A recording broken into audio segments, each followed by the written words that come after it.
the back of this thing. All right, go ahead. Filming? All right, hey, my name is Brian.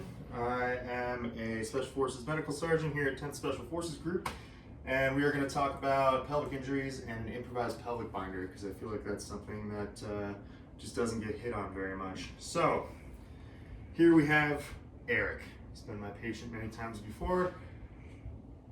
To introduce it, the indications for a pelvic binder or an improvised pelvic binder are going to be mostly pelvic pain from the patient and mechanism of injury. So Eric, in this case, was conducting a free fall jump in his big army of PTs, and he landed on my roof and he fell through my roof. So he's fallen from a height. It's our mechanism of injury, right? Falling from a height is generally like double overhead, somewhere in that area. So Eric has fallen from a height, clearly, and now he is on the ground in my basement. So there's our indication for our improvised pelvic binder. I've already assessed him quickly for massive hemorrhage. I don't see any of that. Eric, thankfully, is awake, and he's in a lot of pain. So, as I'm assessing my patient here, hey buddy, where does it hurt?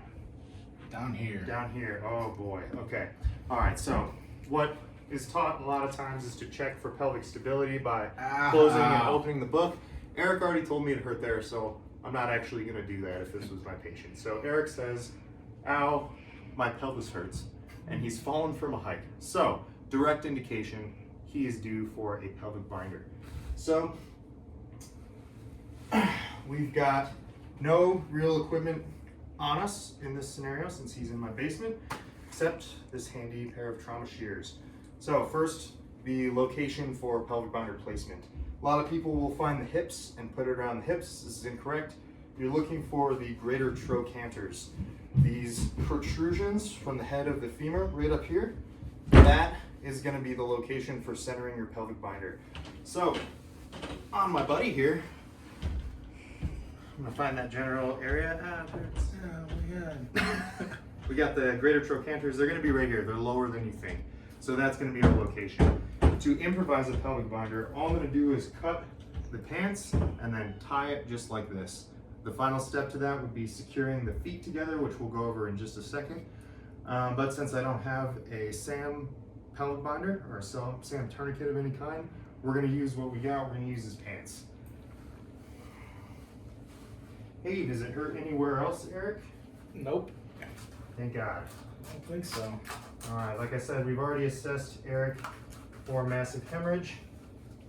We don't see any of that. He's probably got a head injury, but pelvic binders are technically tourniquets. So this falls in my, oh good, I didn't catch your shorts. This falls in my first level of response here. So we've got one pant leg here. We're generally centered around that greater trochanter. If I come up just a little bit more, these beautiful Army PTs here. Oh.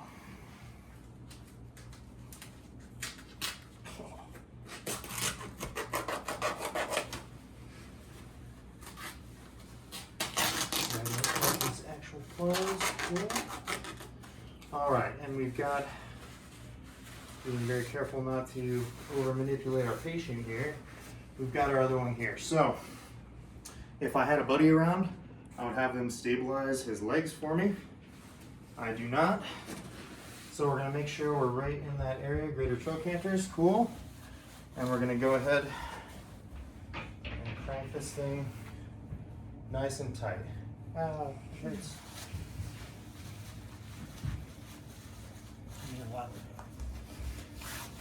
I'll tell you why we're doing this in just a second here.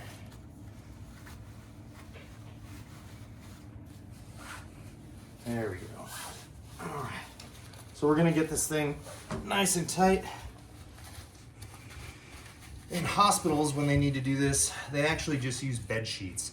So the device you're using is not necessarily that crucial. The point here is that we're stabilizing the pelvic region. If there is internal bleeding happening in this region, the pelvis can hold up to 1.5 to 2 liters of blood. So you can bleed out. I've seen someone bleed out internally in this region, and it's kind of hard to tell that it's even happening. So the point here is to stabilize the pelvic region to allow the bleeding to clot off on its own.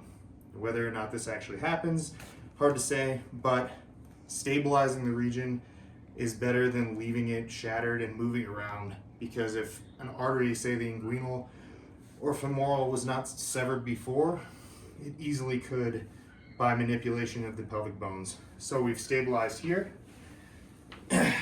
Now what we're going to do is we're going to tie the feet together. The reason for this is because if his feet can move like this, his pelvis is completely unstable here, and my pelvic binder has done essentially nothing. So, actually not even sure if this is going to work. I meant to be a little better prepared. Well, So, it fell into your basement. oh yeah, that's right. So we're going to sneak under here. We're going to go across, making an X. Ooh, I don't have a ton of fabric. And we're going to tie this off down here. You can make an X underneath or over top, either way, as long as you're keeping the feet from rotating. Yeah, I don't have a ton of fabric here, sorry buddy. There we go. All right. Now the feet can't rotate, his pelvis can't open, and this is generally as stable as we're going to get him in a scenario like this. If you're monitoring the patient, you've got any vitals, a trending drop in blood pressure is also going to tell you that the patient could easily be bleeding internally. So, mechanism of injury, pain in the pelvic region. If the patient's unconscious, you're just going on MOI. And then we've cut the pants up, tied around the greater trochanters here, and we've tied the feet together. If you do need to move this patient, then you're going to want to do so with extreme caution. Rolling the patient to check for downside wounds, even with a pelvic injury, is totally normal. You just get one roll, and then keep that region as stable as possible. All right, so that's our improvised pelvic binder here. Probably missing a couple things, but I'll hit them in the comments. Thank you, Eric.